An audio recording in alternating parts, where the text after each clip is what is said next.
नमस्कार। रतनपाल डोडियार, सहायक आचार्य हिंदी, हरिदेव जोशी, राजकीय कन्या महाविद्यालय बांसवाड़ा। आज हम अध्ययन करने जा रहे हैं बीए तृतीय वर्ष हिंदी साहित्य प्रथम प्रश्न पत्र के अंतर्गत सूरदास और उनका भ्रमर गीत, जिसमें भ्रमर गीत में गोपियों का जो विरह वर्णन है, वियोग श्रृंगार का वर्णन यहाँ देखने को मिलेगा। इस जो कि हम पिछले 9 पद पढ़ चुके हैं, पद संख्या 10 आज हम पढ़ने जा रहे हैं।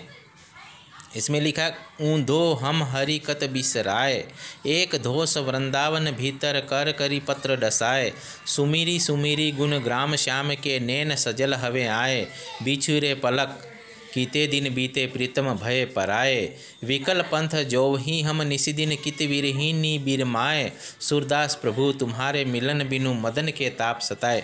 इसमें जो वर्णन किया गया है वो उस समय का है जो पिछले अध्याय में, पिछले व्याख्या में हमने देखा था कि गोपियाँ निरंतर अपनी भावनाओं को उद्धव के सामने प्रकट कर रही हैं और वो निरंतर ये कह रही हैं कि ऊंधो हम हरि कत बिसराए है उद्धव, हमने कृष्ण को कब भुलाया है, यानी कृष्ण को हम कभी नहीं भुला सकती। कृष्ण हमारे जीवन में कभी हमसे दूर नहीं हो सकते, हमारे दिल से हम दूर नहीं कर सकते और उनको हम निरंतर याद करती रहती हैं। एक धोस वृंदावन भीतर, एक दीन वृंदावन के अंदर कर करी पत्र डसाए, हमने हाथियों को अपने हाथों से पत्र डसवाए हैं, खिलाए हैं, यानी कृष्ण को याद कर करके इस तरह से हम जो है उस वृंदावन में उन हाथियों को हमारे हाथों से हमने पत्र डसवाए हैं। सुमरी सुमिरी गुण ग्राम श्याम के, स्मरण कर करके, याद कर करके, उनकी याद में उनके गुणों को, उनके व्यवहार को याद करके उस कृष्ण के नैन सजल हवे आए, हमारी आँखों में निरंतर आंसू बहने लग। जब भी हम कृष्ण को याद करती हैं तो हमारी आँखों से आंसू बहने लग जाते हैं। उस कृष्ण से बिछुरे पलक कितने दिन बीछे, उस कृष्ण से बिछड़े हुए हमें कितने दिन बीत गए, कितना समय बीत गया। प्रीतम भय पराए, हमारे कृष्ण अब पराए हो गए, हमारे ऐसा लगता है कि हमारे अपने नहीं रहे, क्योंकि वो हमें बिल्कुल याद नहीं कर रहे हैं, जबकि हम निरंतर उन्हें याद कर रही हैं। इस तरह से हमें लगता है कि कृष्ण हमें मानो भूल ही गए हैं। विकल पंथ जो भी हम निशिदिन, हम व्याकुल होकर के उस कृष्ण की याद में दिन रात उस मार्ग को देखती रहती हैं जिससे कृष्ण मथुरा को गए थे। कित विरहिणी बिरमाए, और हम विरहिणी नायिकाएँ, हम विरहिणी गोपियाँ उस कृष्ण के वियोग में यहाँ तड़प रही हैं, कैसे संतोष प्राप्त करें उस कृष्ण के बिना। इसलिए गोपियाँ कहती कि सूरदास प्रभु तुम्हारे मिलन बिनु, सूरदास जी यहाँ गोपियों की वेदना को प्रकट करते हुए कह रहे हैं कि हे प्रभु, हे कृष्ण, तुम्हारे मिलन बिनु, तुम्हें मिले बिना मदन के ताप सताए, अर्थात कामदेव का जो ताप है वो हमें सता रहा है, प्रेम का जो ताप है वो हमें सता रहा है। और हे कृष्ण, तुम ही आकर के हमारे उन दुख को, उस दर्द को, उस पीड़ा को दूर कर सकते, उस विरह को दूर कर सकते, क्योंकि हम तुमसे अथाह प्रेम करती हैं। और ये बात जो है उद्धव को कहते हुए अपनी भावनाओं को कृष्ण तक पहुंचाने के लिए अपनी मनोभावना को प्रकट करती हैं यहाँ पर गोपियाँ। आगे पद संख्या 11, सखी इन नैननी ते घनहारे। फिर वो सखी, आपस में सखियाँ एक दूसरे, जो उद्धव को जो कहना है वही बात जो है कहीं न कहीं यहाँ पर गोपियाँ एक दूसरे को कहती हुई दिख रही है। सखी इन नैनन ते घनहारे है, सखी देखो मेरी आँखों से निरंतर आंसू बहते रहते हैं, अर्थात ये बादल भी हार गए हैं, क्योंकि बादल कब बरसते हैं, जब वर्षा की ऋतु आती है, लेकिन ये जो बिन ही ऋतु, ये हमारी आँखें तो बिन ही ऋतु बरसत निसी बासर, बिना ऋतु के, बिना मौसम के ही बरसती रहती ये आँखें जो है निसी बासर, दिन और रात सदा सजल दो तारे। ऐसा लगता है कि हमारी जो आँखों की जो पुतलियाँ हैं मानो 2 तारे डूबे हुए हों, अर्थात मात्र 2 तारे उस पानी में डूबे हुए दिखाई दे रहे हो। इस तरह से ये हमारी स्थिति में हमारी आँखों की हो गई। उर्ध श्वास, और हम कृष्ण की याद करके जब रोने लग जाती हैं, हमारी आंखें बहने लग जाती हैं, तो हम लंबी लंबी उल्टी सांस लेने लग जाती हैं। तो ऐसा लगता है कि वह तेज वर्षा के दौरान बहने वाली हवा है और जिस तरह से हवा चलती है, तूफान जो चलता है वर्षा के साथ साथ में, तो उस तूफान से अनेक पेड़ पौधे उनकी शाखाएं गिर जाती है। उसी तरह से हमारे सुख रूपी वृक्ष की सारी डालें गिर गई हैं, अर्थात हमारे सारे सुख टूट गए हैं, जिसे वृक्ष की शाखाएं टूट करके धरती पर गिर जाती हैं। उसी तरह हमारे जीवन के सारे सुख उस कृष्ण के बिना समाप्त हो गए हैं। बदन सदन में बसे वचन खग ऋतु पावस के मारे। और जिस तरह से किसी पेड़ के ऊपर वर्षा ऋतु में अपने घोंसलों में दुबक करके जो बैठे रहते हैं डर के मारे पक्षी, उसी तरह बदन हमारे चेहरे रूपी घर में बसे हुए वचन खग यानी मुख में जो हमारी शब्द हैं वो उस रोने की वजह से बाहर नहीं निकल पा रहे हैं। अर्थात ऐसा लगता है ऋतु पावस के मारे, वर्षा ऋतु के मारे जिस तरह से पक्षी घोंसले से बाहर नहीं निकल पाते हैं, उसी तरह से हमारे मुख से कोई शब्द, कोई भावनाएं हम व्यक्त नहीं कर पाती। निरंतर जो है हम आँखों से आंसू ही बरसाती रहती।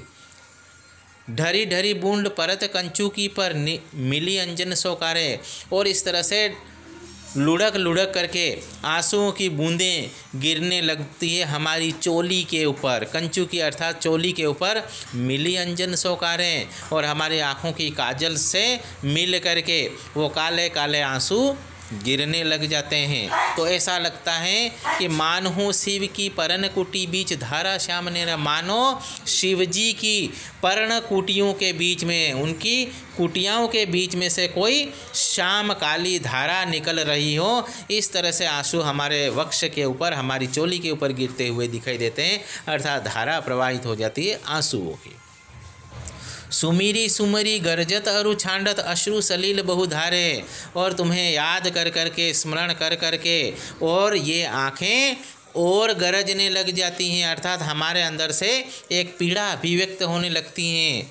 और इस तरह से मानो आंसू और तेज हो जाते हैं, वर्षा और तेज हो, गरजने से बरसना और तेज हो जाता है, वर्षा की झड़ी लग जाती है। उसी तरह से उनको याद कर करके हम रोते रोते जो है अपने आंसुओं को और बहाने लगता है, और इस तरह से निरंतर आंसू बहते रहते हैं। और उन आंसू इतने बहते हैं कि बूढ़त ब्रज ही सूर को राखे। मानो सारा ब्रज ही उन आंसुओं से डूब गया हो, जैसे वर्षा से ब्रज प्रदेश कभी डूब गया था। अर्थात पूरा ब्रज प्रदेश आंसू बहा रहा है कृष्ण के बिना, और पूरे ब्रज प्रदेश में आंसू बहने की वजह से मानो पूरा ब्रज ही उस दुख के सागर में डूब रहा हो, उस वर्षा में दुख में डूब रहा हो। अब उनको कौन सांत्वना दे, कौन बचा सकता है इस दुख से, इस पीड़ा से।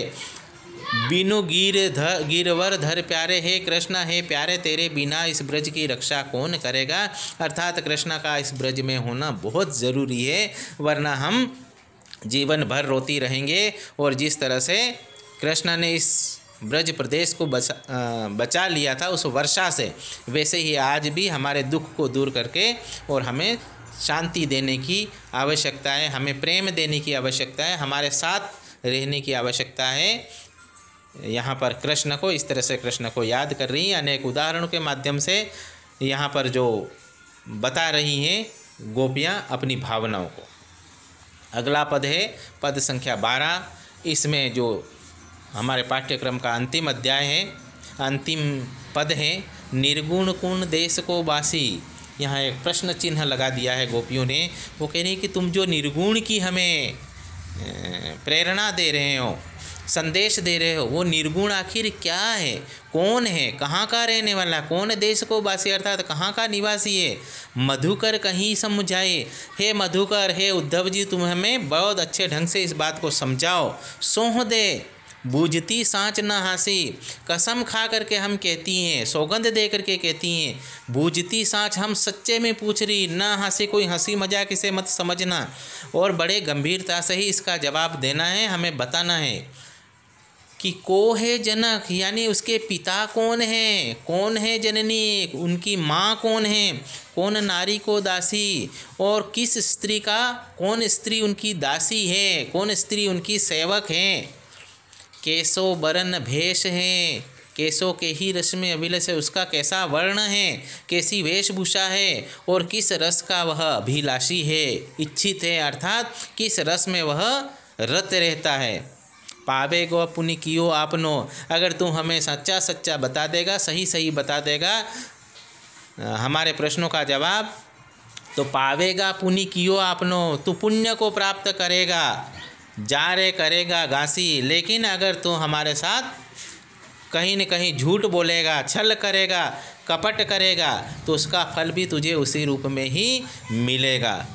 और इस तरह की बात, इस तरह के प्रश्नों की बौछार जब गोपियों की ओर से उद्धव के सामने प्रकट की जाती हैं, तो वह ज्ञान का पंडित, निर्गुण निराकार का वह पंडित उद्धव अपने आप को मानता था, लेकिन उनकी बातों से वह लाजवाब हो जाता है, कोई जवाब नहीं दे पाता है। सुनत मौन हवे रहियो सो, उनकी इन सारी बातों को सुन करके वह ठगा सा रह गया, उसके पास कोई जवाब नहीं रहा, वह निरुत्तर हो गया।